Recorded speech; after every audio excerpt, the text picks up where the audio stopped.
અંબાલાલ પટેલની લેટેસ્ટ આગાહી. અંબાલાલ પટેલે આગાહી કરી છે કે 25 થી 28 નવેમ્બર દરમિયાન બંગાળના ઉપસાગરમાં ચક્રવાત સર્જાશે, જેના કારણે રાજ્યમાં ઠંડીમાં આંશિક ઘટાડો થશે. 2 થી 8 ડિસેમ્બર દરમિયાન પશ્ચિમી વિક્ષોભથી સુરત, નવસારી, ભરૂચ અને અમરેલીમાં કમોસમી વરસાદ પડી શકે છે. ડિસેમ્બરના બીજા અને ત્રીજા સપ્તાહમાં હિમવર્ષાને લીધે ઠંડીનું જોર વધશે અને ખેડૂતોને ઘઉં, શાકભાજી અને જીરાના પાકમાં ફૂગ તથા રોગથી બચવા સાવચેતીના પગલાં લેવા સલાહ છે. વીસી રૂપિયા માંગશે તો તરત કાર્યવાહી. રાજ્ય સરકારે કૃષિ સહાય પેકેજના ફોર્મ ભરવા માટે ખેડૂતોએ વીસીને કોઈપણ પ્રકારની રકમ આપવાના કહ્યું છે. સરકાર દરેક ફોર્મ માટે વીસી 12 રૂપિયા આપે જ છે. ફરિયાદો બાદ વિકાસ કમિશનરે જણાવ્યું કે જો કોઈ વીસી ખેડૂત પાસેથી રૂપિયા માંગશે તો તેની સામે કડક કાર્યવાહી થશે. કલેક્ટરને સૂચના આપવામાં આવી છે કે ગેરરીતિ કરનાર કર્મચારી સામે સીધી કાર્યવાહી થશે. ખેડૂતોએ નિઃશુલ્ક સેવા મેળવવાની ખાતરી આપવામાં આવી છે. રાજ્યમાં ઠંડીના ચમકારા સાથે નલિયા સૌથી ઠંડુ. ગુજરાતમાં કડકડતી ઠંડીની શરૂઆત થઈ છે. ઉત્તર તરફથી ફૂંકાતા પવનના કારણે રાજ્યભરમાં ઠંડીનો ચમકારો અનુભવાયો છે. 2-1 જિલ્લામાં તાપમાન 20 ડિગ્રીથી નીચું નોંધાયું છે.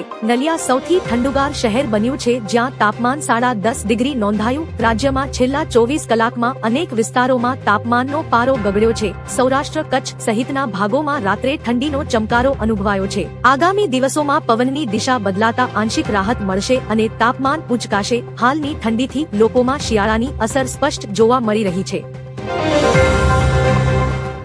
સુરતમાં પહેલી પિંક બીઆરટીએસ બસ શરૂ. સુરતમાં આજે ગુજરાતની પહેલી પિંક બીઆરટીએસ બસ દોડાવવાનો પ્રારંભ થયો છે.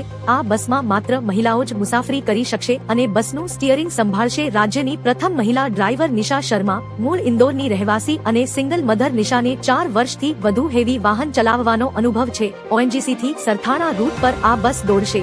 સુરત મહાનગરપાલિકાએ મહિલા ઉત્થાન અને સ્વરોજગાર માટે આ નવતર પ્રયોગ હાથ ધર્યો છે.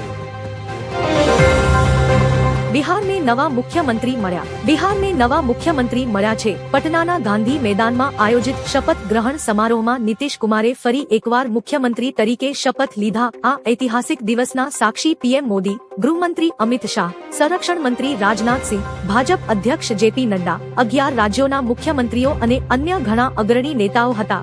નાયબ મુખ્યમંત્રી હર્ષ સંઘવી પણ હાજરી આપી હતી.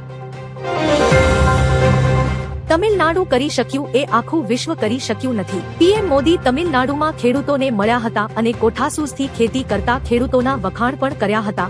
અહીં ખેડૂતોએ પોતાની કોઠાસૂઝથી અનેક ઉત્પાદન કરી વિશ્વ લેવલે પહોંચાડી ભારતનું નામ રોશન કર્યું છે. જ્યારે પીએમ ખેડૂતોને મળ્યા ત્યારે ખેતીના ઉત્પાદન વિશે એમણે કહ્યું કે તમિલનાડુ કરી શકે છે તે આખું વિશ્વ નથી કરી કહ્યું. રમૂજી અંદાજમાં પીએમ મોદીએ ખેડૂતોનું દિલ જીત્યું હતું.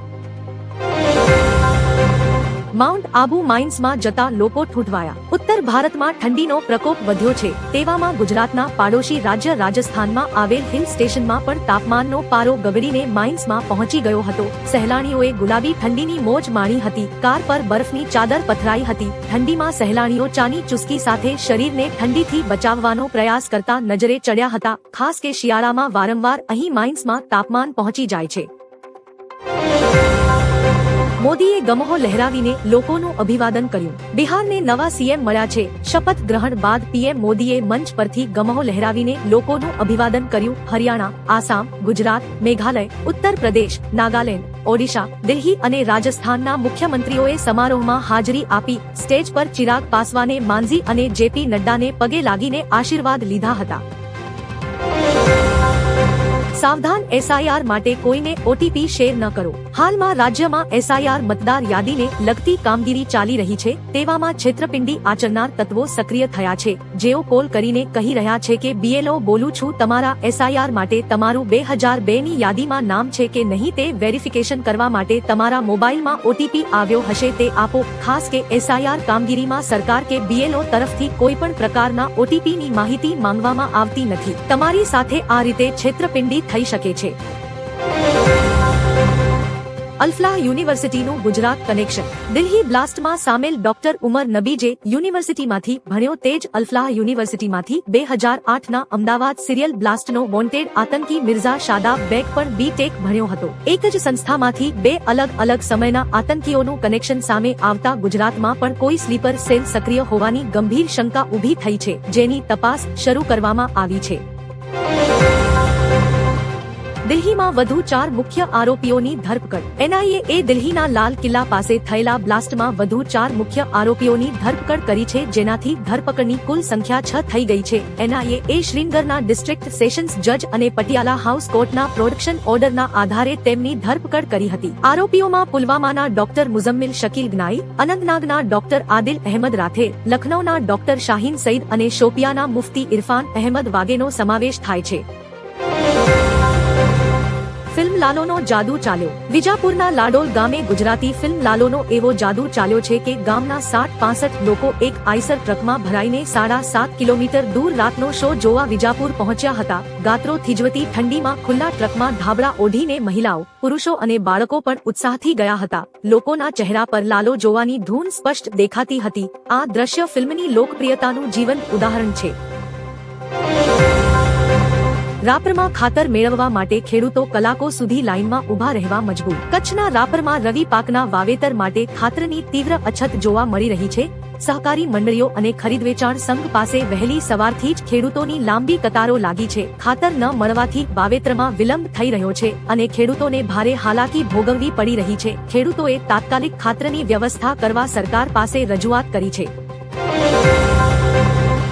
લુધિયાણામાં એન્કાઉન્ટર, 2 આતંકવાદીઓ ઠાર. લુધિયાણામાં પોલીસે આતંકવાદીઓ સાથે એન્કાઉન્ટર કર્યું છે. આ એન્કાઉન્ટર દિલ્હી અમૃતસર રાષ્ટ્રીય ધોરીમાર્ગ પર લાડોવાલ ટોલ પ્લાઝા પાસે થયું હતું. એન્કાઉન્ટરમાં 2 આતંકવાદીઓને ઠાર મારવામાં આવ્યા હતા, જેમાંથી એકની હાલત ગંભીર હોવાનું કહેવાય છે. અહેવાલો અનુસાર આ આતંકવાદીઓ બબ્બર ખાલસા ઇન્ટરનેશનલ આતંકવાદી મોડ્યુલ સાથે સંકળાયેલા હતા. તપાસ ચાલુ છે. અમેરિકાની ભારતને 770 કરોડના હથિયાર વેચવા મંજૂરી આપી. ભારત અમેરિકા વચ્ચેની વ્યૂહાત્મક ભાગીદારીને મજબૂત કરતા અમેરિકાએ ભારતને આશરે 775 કરોડના સંરક્ષણ હથિયારોના વેચાણને મંજૂરી આપી દીધી છે. આ પેકેજમાં અત્યાધુનિક જેવેલિન એન્ટી ટેન્ક મિસાઇલો અને એક્સકેલિબર પ્રિસિઝન ગાઇડેડ આર્ટિલરી રાઉન્ડ્સનો સમાવેશ થાય છે. અમેરિકન ડિફેન્સ એજન્સી દ્વારા આ ડીલને કોંગ્રેસને સૂચિત કરાઈ છે, જે ભારતીય સેનાની ક્ષમતામાં મોટો વધારો કરશે. 15 કલાકથી વધુ સમયથી આગ બેકાબુ.